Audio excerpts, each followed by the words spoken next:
Have you read Alice in Wonderland or watched the movie? Um, it was my favorite growing up, and I always wanted to be like Lewis Carroll, who's the author. And I thought I would get drawings and paintings done based on his characters. But then I realized that, the beauty of him is that he creates his own characters. So I made my own. I made a Viper Leon, which is a phoenix, which meets a chameleon's eye and the body of a viper. And I made an iguabrile, which has the head of a iguana, the body of a cobra, and the eye of a crocodile. And then I thought I want my little creatures to have something to eat. So I made a kalvuking, which is a cake meets a halwa meets a pudding meets a cupcake. And the beauty of this was you could eat it as much as you want, but you won't put on weight because, that's what we all dream about, or at least I dream about. And I told a friend about it, and she said, "Yeah, that's not anything new. It's already there." And I said, "What do you mean? I've never come across anything that's dessert-like and doesn't give any calories." And she takes out this little bar of something which said healthy, carb-free treats. And she's been having them like constantly all the time. And I turn it around, and yes, it didn't have refined flour, it didn't have refined sugar, but it did have a whole lot of peanut butter and a whole lot of dates and a whole lot of jaggery, which is essentially the same thing when it goes into your body. It was healthy, but it was in no way something that would lead to weight loss because it was 320 calories per bar. And I tell her this, and she says, "But it's healthy. How can I not lose weight on it?" This is Sonali Acharji, and you are listening to Health Wealth, a podcast that hopes to leave you better informed about the science behind your well being, but also not overwhelm you to a point where you're just paranoid and you run out of the motivation to make the right choices for yourself. The thing is, I learned the hard way that there's a difference between losing weight and being healthy. And you can lose weight and be healthy, which is healthy weight loss, but the two are not the same thing. And when I came to realize that, my second difficulty was discovering in this, world where marketing and front of label packaging can be so deceptive, was to discover what is healthy and what is going to help me lose weight, which is not that easy. There was a point at which I will not name the brand, but I saw a chocolate bar and it said 42 calories per serving. And I was so happy. I was like, oh my God. And I was having those candy bars constantly till my husband looked at it and said, there are 3 servings in this bar, right? And so I was having something thinking it was 42, but it was 3 times the amount of calories. And it's difficult. And I tried doing it again, it was very difficult finding the calorie counts for everything, measuring it, weighing it. That's when people call you things like obsessive. Why do you need to do this? Most importantly, I had a friend who came and said, there are much more interesting diets out there. Look at keto. You can buy these little cute pudding cups and carry them around in your purse. And it's so much of fun. And why do you need to do this calorie counting stuff anyways? And I really wondered then, like, why am I doing this? Why am I choosing to lose weight through calories, um, while not cutting out a certain food group or focusing on one macronutrient? Why am I doing this difficult thing at all? And to help answer that, we have with us today Dr. Siddhant Bhargav. He's a fitness and nutritional scientist. He's also the co-founder of Food Darzi, which sends you calorie counted meals. And I'm a little biased because I've used it and I loved it. And he's also the co-founder of Energize. Hi, Siddhant. Thank you so much for coming today. Hi, Sonali. Thank you. Thank you for having me here. Super excited here. I think you seem super interested and invested in your health. And I think this is going to be an enriching conversation. Yeah. So before we, really start chatting about calorie counted diets, just for the benefit of someone who doesn't understand, what is a calorie? Technically, a calorie is the amount of energy needed to raise the temperature of water by 1 degree Celsius. So when you put it into perspective, a calorie is essentially the amount of energy a particular food or a nutrient or a substrate might give you. Also, just to add over here, the calories that we talk about are actually kilocalories. A calorie is actually a very small unit of energy. So whatever we're talking about is kilocalories and is denoted either by calling it kcal or for ease, it's a calorie with a capital C. So just some trivia. But yeah, a Yeah, calorie is technically the amount of energy or a unit of energy that is released when a food is combusted or burnt or broken down. right. And assuming I don't need that much energy and I've eaten that much of food, what then happens to the excess energy? All of it is stored for a rainy day. Uh, just like how a bear hibernates for 6 months of the year, what is he using? He's using all of the fat that he stored when he wasn't hibernating. The same thing happens with our bodies. Anything that you do not need currently or in the near future is always put away as fat. And this shows. Yeah. No, actually, I always wonder why our bodies didn't evolve to excrete the extra, energy. It would make life so much easier. But we tend to Evolution. store I mean, it. I think there will come a day when this starts happening because we've gone from being underfed to being Mm, overfed. And there will be some evolutionary changes that take place probably over the next 100 years where people probably don't put on that much fat because their body will realize they don't need it. You don't need to hold on to food because food's readily available. yeah. You know, when it comes to calorie counting, I mean, for me, the science makes a lot of sense. If you consume less than what you need, then the body will use what's inside of you and you burn that fat. But it's so difficult to actually count calories. Is anything of what's available online accurate, and can someone do this on an individual basis? See, I think it is accurate, but with some kind of a variation. Um, I don't think we need to really focus on the variations because the fact of the matter is that when you talk about calories in versus calories out, Hmm. even the degree of calories out is pretty varied, right?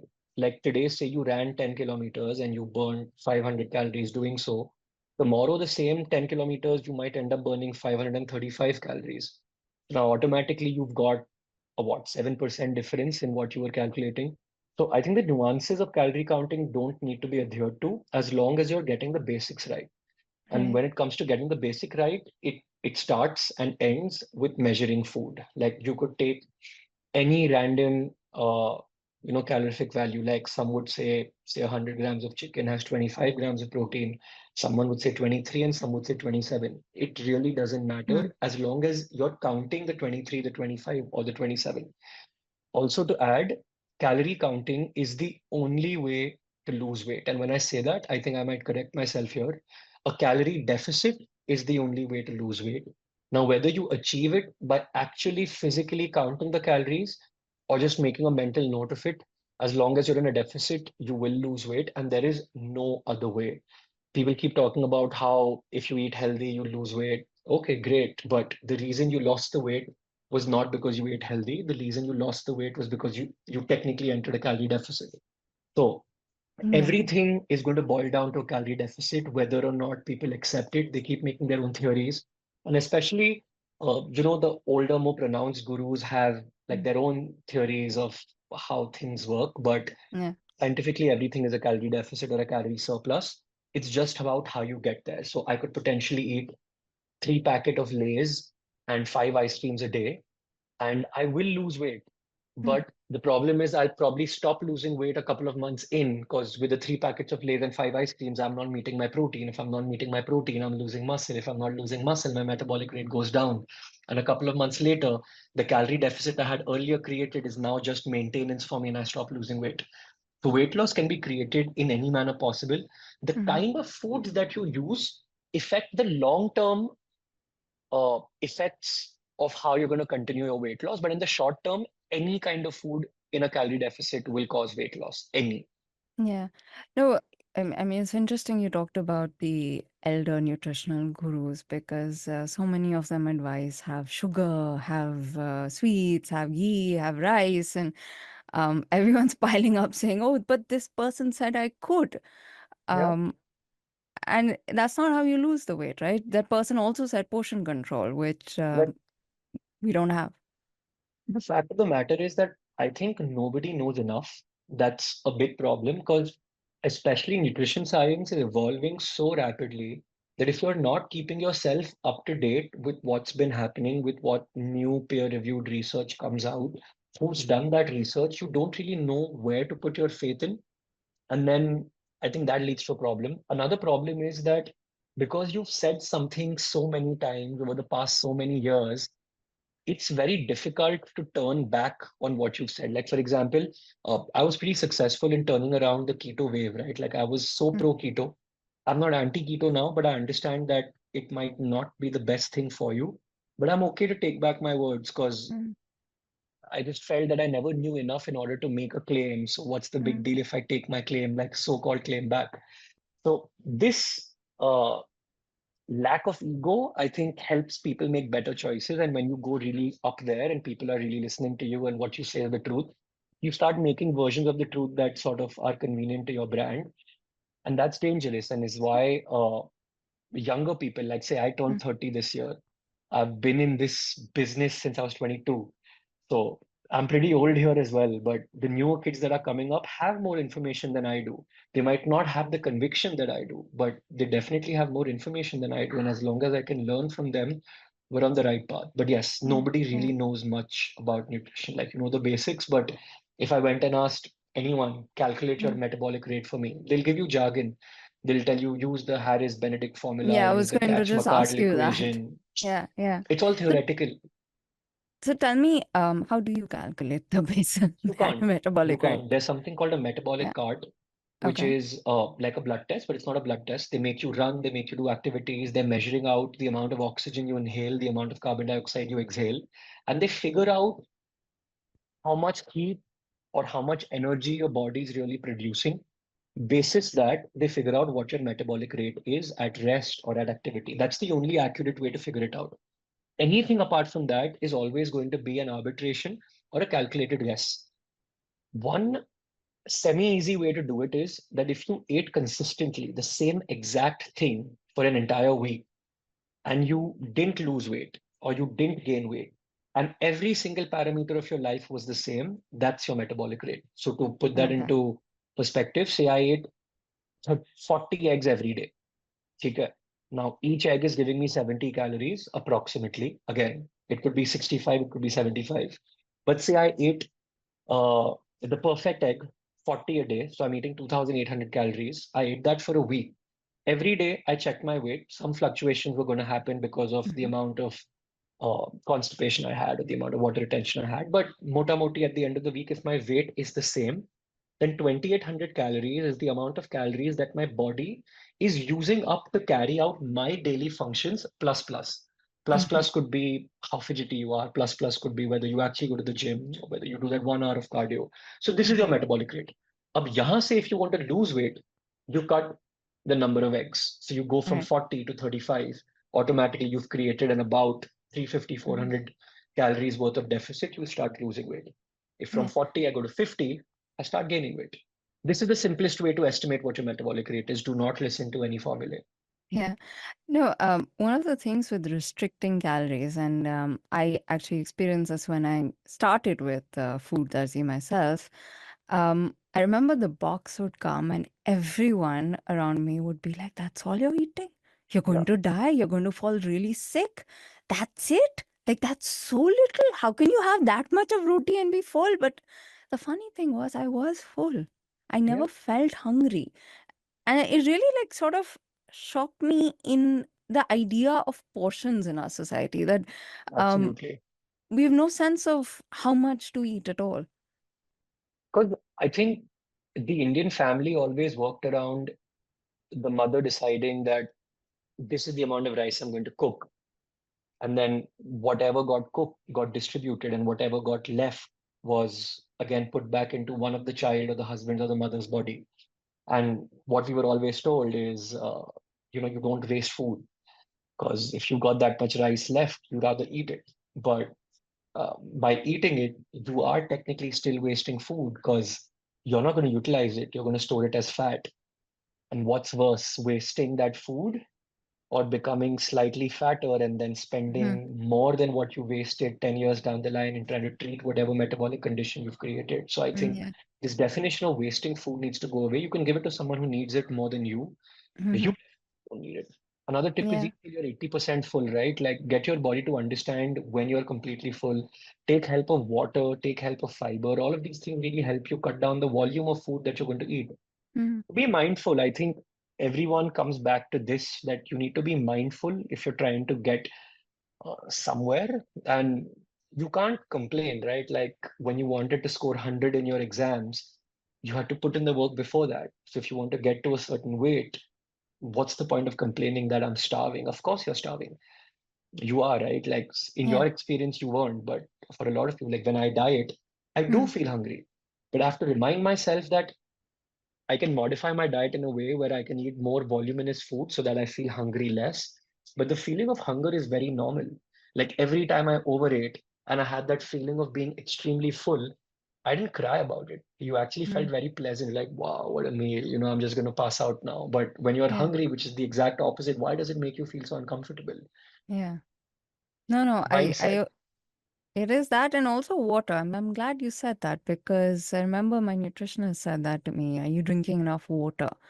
We don't really think about water, and I'm drinking so much of coffee and so much of tea and little other things. Liquid just I don't feel thirsty, Yeah, and I realized the minute I started drinking enough water, I wasn't feeling that hungry anymore. exactly. Because everything works around your stomach stretching, the stretch receptors in your stomach signaling to your brain then now's the time to stop telling me to eat because I'm fully stretched, I'm fully distended. So as Mm-hmm. long as you can create that distension, your brain will get the signal that it's time to stop eating.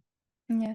How do a lot of people do this when they go on calorie restrictive diets is you go towards sugar-free items or no Yeah, calorie drinks and like I've done this. There's this lemon water which comes which says there's no calories in it and it doesn't have aspartame or however you pronounce that.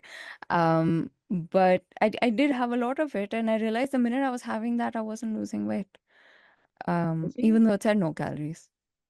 One more aspect comes in here. So I'll give you an example with, do you know what Tic Tac is? No. Okay, so Tic Tac are those small little toffee kind of thing. They're like these mints which you can just Mm, keep chewing on. mm-hmm, Now, the problem with the FSSAI and to an extent even the FDA is that you're allowed about a 5% reduced representation or a 5% to 10% error in representation. So now what happens is that a box of Tic Tacs, say, has 20 Tic Tacs in it. They put in the size of each serving, which is supposed to be, say, one Tic Tac. Each serving actually was 7 calories, but they're allowed to report that as 0 mm-hmm. calories.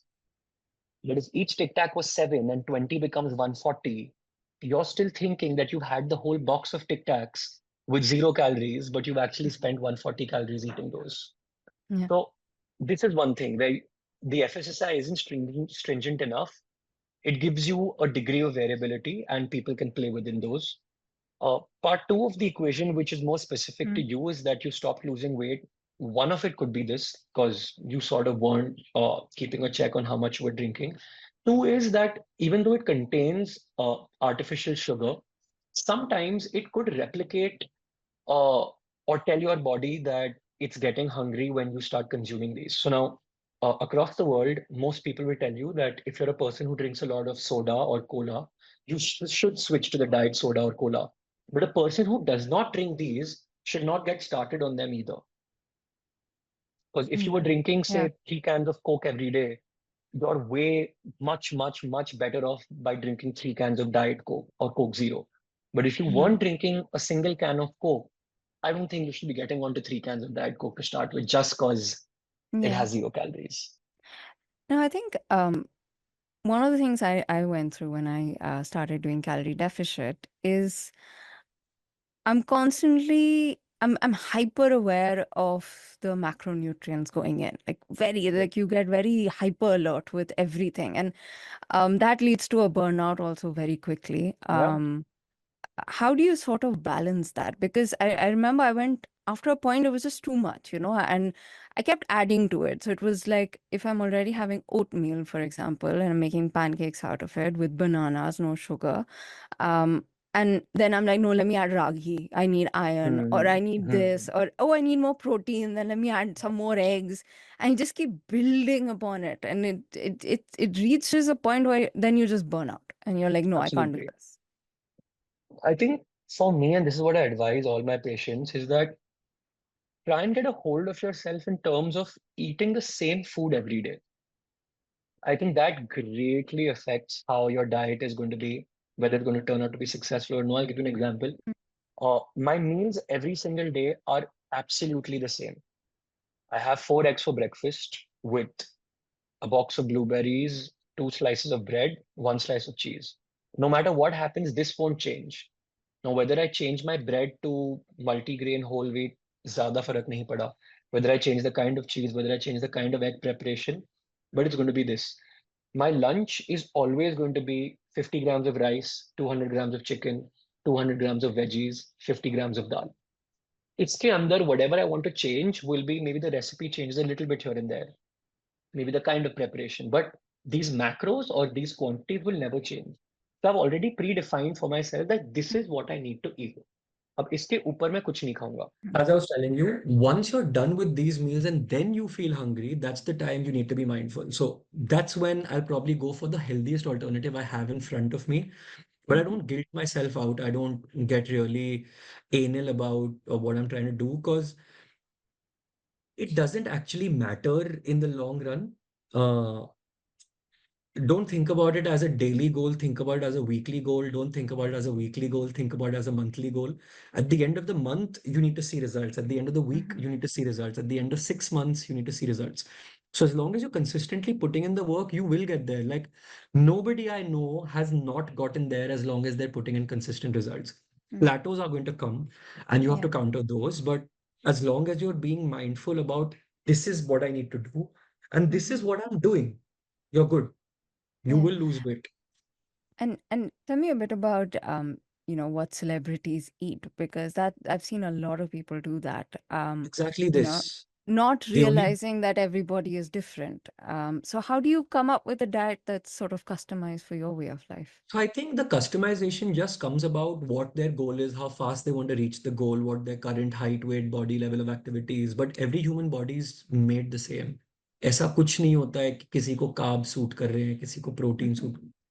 At least in my experience, which has been over 50,000 people now, I haven't seen bodies like that. mhm, If they're not responding, there are two reasons. One, they're cheating. Two, they've hit a plateau. Why have they hit a plateau? Could be many other factors. And then you have to work towards countering that plateau. But mhm, everything will still boil down to basic because your body doesn't know anything else. For your body, everything goes in the stomach, gets mixed up, gets digested, gets assimilated, converted to only three things: amino acids, glucose, and fatty acids. That's it. और कुछ है ही नहीं body के पास. So you trying to convince yourself and convince others that there is another way and there is a better way and everybody is different. No, you're not. mhm. Everybody is the same. You just haven't found that person who's going to help you figure out the Yeah, current roadblock. That's literally it. yeah, And I see this every day, right? Like, say, I'm right now consulting 5 people. That's it. mm, Out of these 5 people, everyone is starkly different. One is 170, one is 120, one is 80, and one is 50. All of them respond to the same diet with different quantities. And I keep doing this over and over again, is why I always say nutrition is not rocket science. It's just about understanding that this is it. Now stop thinking above and beyond because you don't need to. Don't get into the ragi and the bajra. You want to yeah, add it in your diet? Definitely add it. But if you're mhm, thinking whether this cookie is whole wheat or if it's ragi and whether whole wheat is giving me inflammation, I mm, don't think it is. It's all in your yeah, head. Chill out. yeah, The more yeah. you chill out, the better you adhere to everything. No, I like how healthy can be made sexy sometimes. And I have to say that I went through this with Food Darcy, because it's just the way you call certain food items, and it never sounded to me like I'm starving. I got what we got Yeah. calzones and tiramisus and whatnot, and in your head, you're constantly thinking, I'm being healthy, but I'm also getting this. How important is that? And if I'm not doing food, Darzi, I'm doing it in my own kitchen. Um, how do I make myself feel like I'm not, restricting myself? I think the restriction for most people is because they're very used to eating what they want when they want. I think that's the bigger restriction. As Mm, far as I've seen, not many people mind eating similar things or things that they like every day. It's about restricting things that they want to do when they want to do it, how they want to do it. That's the real restriction. So, to answer mhm, that, it is a mindset. Like it's about how badly you want to get there. I know of people who don't want to get there very badly. So they're okay with losing 1 kg a month. And as long as they're 12 kgs down in the year, they're very happy about it. And there are people who want to lose 5 kgs in a month because they've got faster goals or bigger goals. mhm, So I think it's a mhm. mindset issue, nothing else. To Yeah. answer your question, how you do it, I think if you're really involved in cooking and you like doing different things, that's the only way you'll be able to do it. For a normal Mm, individual, it's just not possible to be yeah. cooking something different, something tasty, something healthy every single Mm, day. Or you stick to something like mine, same yeah. meals, Yeah. Yeah. and keep Makes giving it sense. different flavors to it. So And again, names. it's a mindset thing. It's Yeah. it's it's not more than that. Like I don't want to eat a calzone today. But if somebody's giving it to me and telling me that it's fulfilling my Mm, macros, why not? But then I'm paying also for it. yeah. So if I You have have to to do it pay on for my it. own, check your Yeah. expectations a little bit. Yeah. Now, I also really like that with the nutritionists that I found, I'm sorry if it's sounding a little like I'm marketing Food Darzi, but I was very happy with it. I should say that out loud. But one of the reasons I was happy was that I felt the nutritionists were qualified. Now, Yeah. this is something that really freaks me out when I go online, or even if I have to find someone for the podcast. You go through the qualification, then you realize they've just done some online degree and just something from edX on nutrition, and that's it. Yeah. So, Yeah. if you had to find a nutritionist, are there some must-haves that you would look for? So I think, I get your qualification point of view, but I would find a person who, it's a very difficult question, because I've seen so many qualified nutritionists who don't know much. Like the nutritionists at Food Darzi speak the language I speak because I ensure they speak the language I speak. Because this is the way I want nutrition to be done. Because I know that every single thing that I'm saying can always be cross-referenced and checked, and it will turn out to be true. Like nothing I say can be counted as ambiguous. And if it is going to be ambiguous, I always put it out there that this is the ambiguous part of what I'm saying. Mhm. If you find someone who's truthful enough to say this to you, that's the person you want to be with. Because if they claim that they know it all and whatever they're saying is Atthar ki lakir, I don't think it works that way because they're not realizing that it doesn't work that way. They're delusional. So do you really want to follow someone who's delusional and be part of their cult? I don't think so. That's the way you Yeah, figure it that's out. true. Yeah. And I have one last thing, which is only if you're comfortable talking about it, but I did follow a bit of your lupus journey. And at one point, I was finding it very difficult to stick to the weight loss, Yeah, because you do hit. I agree with you. It is absolutely. a mindset thing, but having said that, it's so difficult to keep pushing yourself, especially with so many other things happening in your Yeah. life. Everyone's getting sick and work pressures. So, from your journey, is there anything that you've learned for motivation that you could share? That how do you get through that? What I learned is that motivation is overrated. I think it falls down to discipline, and that is Mm, something I still struggle with on my own. Like it's easier to say, tougher to do, but your motivation levels are going to be wildly different at different points in your life. But I think if you have a habit and if you're disciplined, that's going to take you the longest way. One more thing I'd like to add, which is specific in your case, that's difficult to keep the weight off. If you start investing in building muscle tone, mm, muscles can be very forgiving, like very, very forgiving. So you take an example of a very fit person. mhm, If that person starts eating wrong, even for 2 weeks, 3 weeks, he's not going to showcase the same kind of increase in weight or increase in fat as you or I would, because they have so much muscle that their body needs those many more calories. to stay active. So one is discipline, two is put all your efforts into gaining muscle. Like the moment you have free time, when I say free time, like free headspace, get to gaining muscle. And that's currently what I'm also trying to do.